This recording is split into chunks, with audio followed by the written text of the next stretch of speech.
হযরত গাউসে পাক আব্দুল কাদের জিলানী রাদিয়াল্লাহু তাআলা আনহু বাল্যকালে যখন রাস্তা দিয়ে হাঁটতেছেন এমন সময় একটা আওয়াজ আসতেছে, আয় আব্দুল কাদের তুমি মেহবুব হবে না আশিক হবে?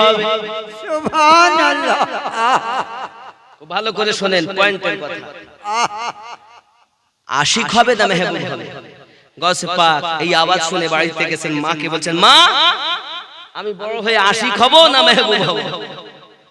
মা তো 18 পারা কোরআনের হাফেজা। মা ডাক দিয়ে বলছেন, বেটারে আমি তোমার উত্তর দিব না, ওই রাস্তা ধারে একজন মানুষ আছে দেখো, তার কাছে গিয়ে জিজ্ঞাসা করো তুমি মেহবুব হবে না আশিক হবে? গাউসে পাক করলেন কি, টুক টুক টুক টুক করে আপনার আগিয়ে গিয়েছেন, দেখছেন নোংরা যেখানে ফেলে ওই নোংরার উপরে একজন ব্যক্তি বসে কাজ করছেন, আল্লাহু আল্লাহু আল্লাহু। উনি বলছেন, গাউসে পাক বাল্যকাল, ও মার্দে কালান্দার আমি আব্দুল কাদের বড় হয়ে মেহবুব হব না আশিক হব বলে দাও। তিনি তখন বলছেন, আগামী কাল আসবে তুমি উত্তর পাবে। সুবহানাল্লাহ সুবহানাল্লাহ। চলে গেলেন।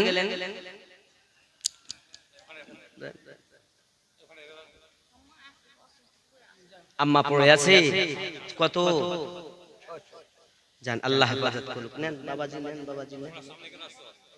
হ্যাঁ বাবা, আমার মা আপনারা যেখানে আছেন থাকুন, আল্লাহ আপনাদের নিয়ত পূর্ণ করুক।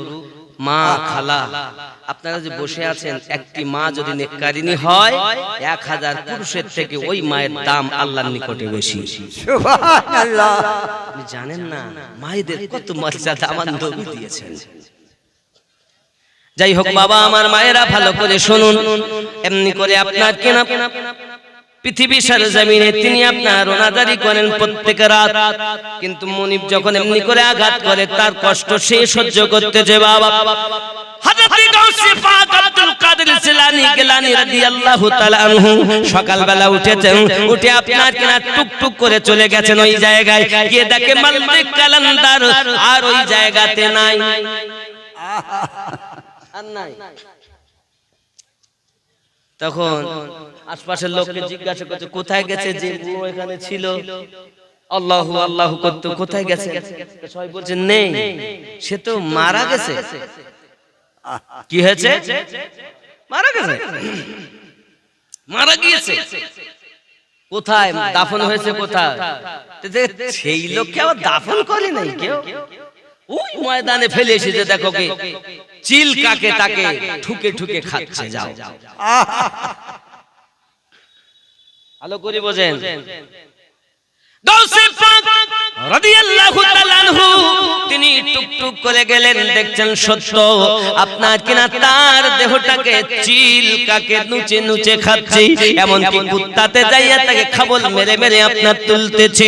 এমন সময় গাউসে পাক বলছেন, এই মারদে কালান্দার আমাকে বলেছো কাল আসলে উত্তর দেব, আর আজ তুমি চলে গেছো, এই কি কখনো সম্ভবপর নাকি? বলো তুমি কি কখনো মিথ্যা কথা বলো নাকি? এই মারদে কালান্দার বলো বলো। লাশ থেকে আওয়াজ আসছে, এই আব্দুল কাদের তোমার প্রশ্ন কি বলো? সুবহানাল্লাহ। আওয়াজ আসছে, প্রশ্ন কি বলো? গাউসে পাক বলছেন, আমি বড় হয়ে মেহবুব হব না আশিক হব? তখন ওই লাশ থেকে আওয়াজ আসে, আব্দুল কাদের মেহবুব হওয়া বড় সহজ ব্যাপার, মেহবুব হওয়া বড় সহজ ব্যাপার।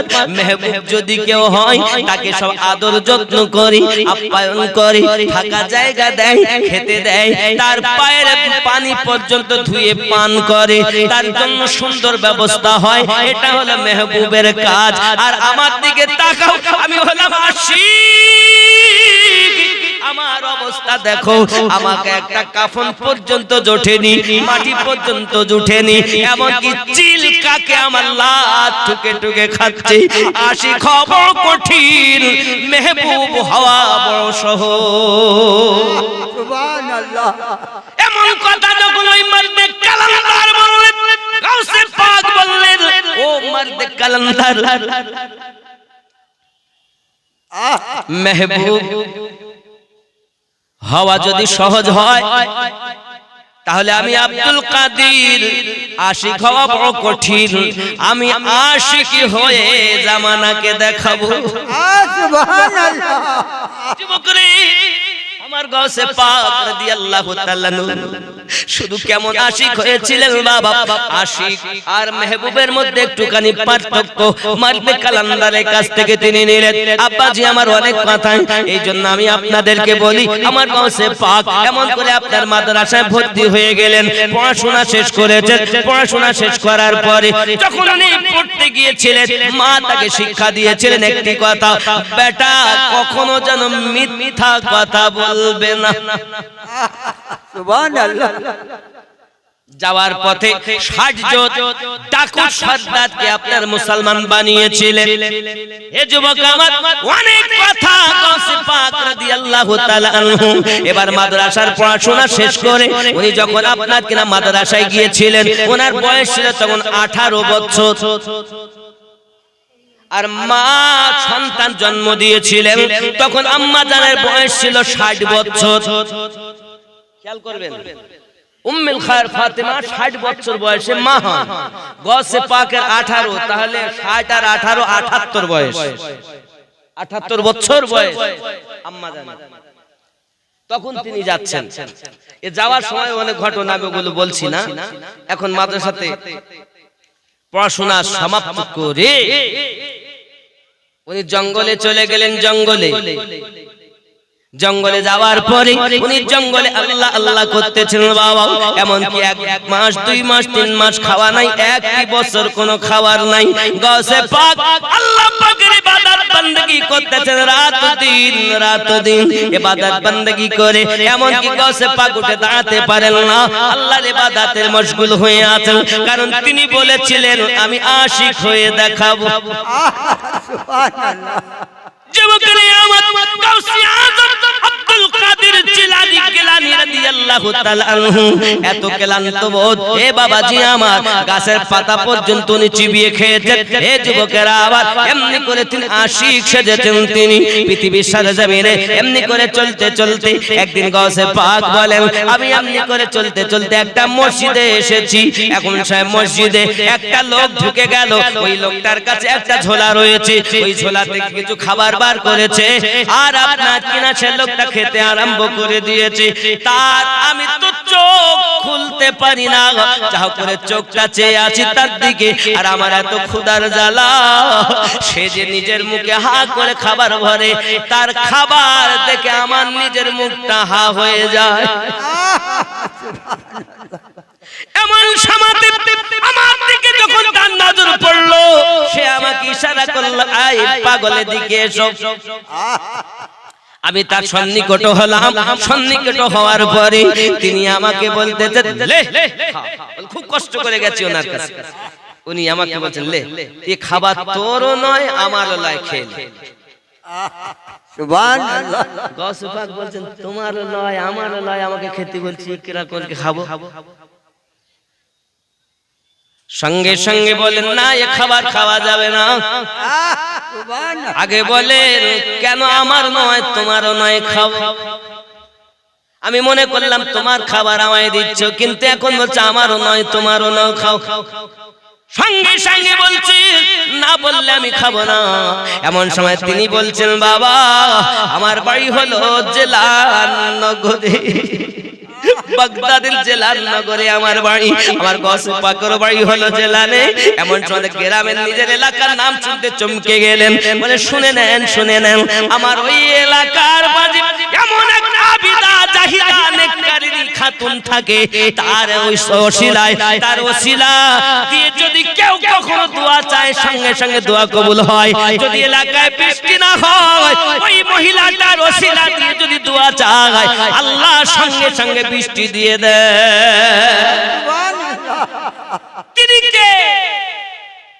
সঙ্গে সঙ্গে তিনি বলছেন, জানেন না, তিনি উম্মুল খায়র ফাতিমা। সুবহানাল্লাহ। গাউসে পাক তার মায়ের কথা শুনতেছি, এমন তিনি আমাদের এলাকায় মহল্লায় বসবাস করেন। আমি তেজারাতে আসছিলাম, আমাকে তিনি ডেকে বললেন, আয় বাবা আমার, তুমি যখন যাচ্ছ আমার আব্দুল কাদেরকে আমার পক্ষ থেকে এই আশরাফি গুলো দিয়ে দেবে, দিরহাম গুলো দিয়ে দেবে। আমি এসেছি খুঁজে খুঁজে আমার সমস্ত অর্থগুলো শেষ হয়ে গেছে। আজকে প্রথম সেই খাতুনের দেওয়া অর্থ থেকে আমি খাবার কিনে এই মসজিদে ঢুকেছি, আর তুমি আমার কাছে খাবার চেয়েছো, তাই বলেছি তোমারও নয় আমারও নয়, খাও। সুবহানাল্লাহ। ওলিদিগের রাজা মহারাজ নাও মোদের সালাম খানি, আব্দুল কাদের যে ওলিদিগের রাজা মহারাজ নাও মোদের সালাম খানি, আব্দুল কাদের, খুব জোরে, আব্দুল কাদের যে আনি কৃপা করে রাখো মোদের লাজ, ও গো কুতুবে রব্বানি, আব্দুল কাদের যে আনি ওলিদিগের রাজা মহারাজ নাও মোদের সালাম খানি, আব্দুল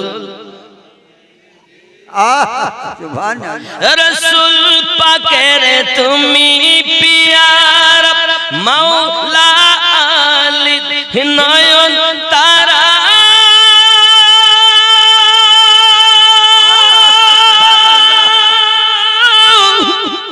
মা ফাতিমার প্রাণের দুলাল, হাসান হোসেনের জিগার পারা, সর্বগুণে গণমনি, সর্বগুণে গণমনি তুমি মেহবুব সুবহানি, আব্দুল কাদের।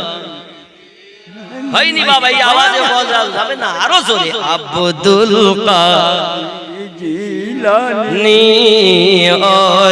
ওলিদিগের রাজা মহারাজ নাও মোদের সালাম খানি, আব্দুল কাদের জিলানী আনি কৃপা করে রাখো মোদের লাজ, ও গো কুতুবে রব্বানি, আব্দুল কাদের যে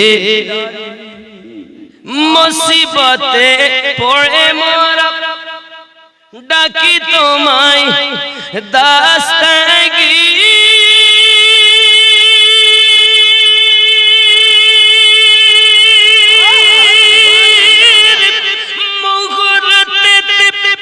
উদ্ধার করো ও গো মোদের পীর, জোরে বল সুবহানাল্লাহ।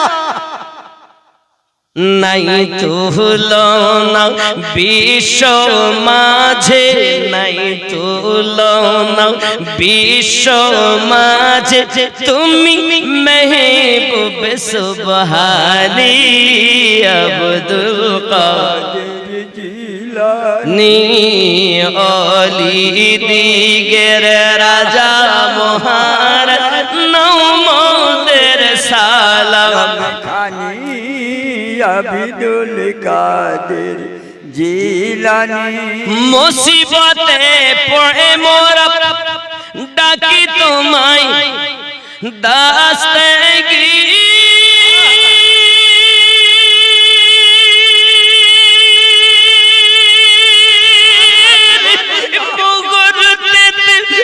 উদ্ধার করো ও গো মোদের পীর, নাই তুলনা বিশ্ব মাঝে তুমি মেহবুব সুবহানি, আব্দুল কাদের জিলানী আরো জোরে, আব্দুল কাদের জিলানী। হে বাবা, আপনার ওনার নাম নিতে কষ্ট হচ্ছে? আহা বলিদের সম্রাট তিনি। আব্বাজি শুধু তাই নয়, আরো একটি এর সঙ্গে আরেকটি কলি বলি। নজদি ওয়াহাবির ফিতনায় পড়ে যায় বুঝি মোদের ঈমান, বেদিন দিকে অত্যাচারে বড়ই মোরা পেরেশান, পঞ্জাতানের দুহাই তোমার, পঞ্জাতানের দুহাই তোমার, কত মুশকিল আসানি, আব্দুল কাদির জিলানী অলি দিগের রাজা মহারাজ মোদের সালাম খানি, আব্দুল কাদির জিলানী। গৌসে পাক আমার বললেন বাবা আপনি কি আমায় চেনেন? না না না, এলাকায় খুঁজতেছি আব্দুল কাদির, খুঁজে খুঁজে হয়রান হয়ে গেছি, আমার অর্থ সব শেষ হয়ে গেছে। বলে আমাকে চেনেন? আপনি যাকে খুঁজতেছেন সেই আব্দুল কাদির হলাম আমি। সুবহানাল্লাহ। তাহলে আপনি আপনি এটা আপনার খাবার। উনি বলছেন, আগে বলেছেন আমারও না তোমারও না, আরে আমি তো আপনাকে ये हालात কেন? আমি তো শুনেছি বাগদাদের সর্বশ্রেষ্ঠ আলেম আপনি, আপনি মর্দে কালান্দার আল্লাহর মেহবুব, কিন্তু এই হালাত কেন? ইশক আমাকে এমন বানিয়েছে। সরকারে আলা হযরত আজিমুল বরকত আলাইহি रहमत दीवान बोले, आए इश्क तेरे सदके चलने से छूटे सस्ते, जो आग बुझा देगी वो आग लगाई है। সুবহানাল্লাহ।